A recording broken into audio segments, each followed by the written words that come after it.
እስልምናን እየገለጥኩኝ መመልከት ስጀምር ይሄው 12 ዓመት ይሆናል። ኦኬ በዛ 12 ዓመት ውስጥ እውነቴን ነው የምላችሁ እስልምና መጽሐፉን እየገለጥኩኝ ባየሁኝ ቁጥር በየቀኑ ጸጉር የሚያስነጭ አይነት ግርምት ይፈጥርብኛል።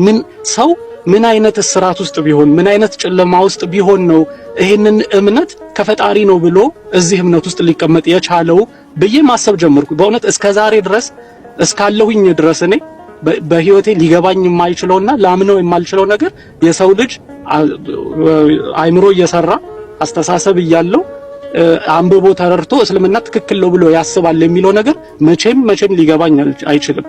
ይገርመኛል። በጣም ከሚገርመኝ እዚህ ምድር ላይ ከሚገርሙኝ ነገሮች አንዱ ይሄ ነገር ነው።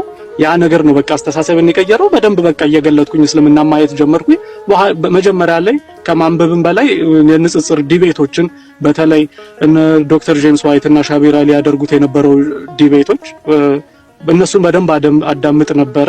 ከዛም ሌሎች ማአት ዲቤቶችን ከዛ ደግሞ ቀስ እያልኩኝ ከሙስሊሞች ጋርም በአካልም መነጋገር ወደ ቲክቶክ ደግሞ 3 ዓመት በፊት ነው እነ ማሚ እውነት ለሁሉን እነ ጽዮንን እነ ቢኒን አይቼ የመጣሁት ወደ ቲክቶክ እና ይሄ ነው ሃይ ሌቭል ኢንፎርሜሽን እንግዲህ ዴባ።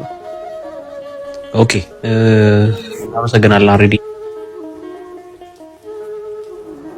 ይህ መጠቀለል ነገር ካለ የምታስተላልፍልን መልእክት ካለ ንገረን። አስተላልፈው መልእክት በቃ የመጨረሻው ምንድነው ቅድም መጀመሪያ ላይ እንዳልኩት እዚህ ቲክቶክ ላይ ያለን ልጆች ሁላችንም በግላችን የምንሰራ ልጆች ነን።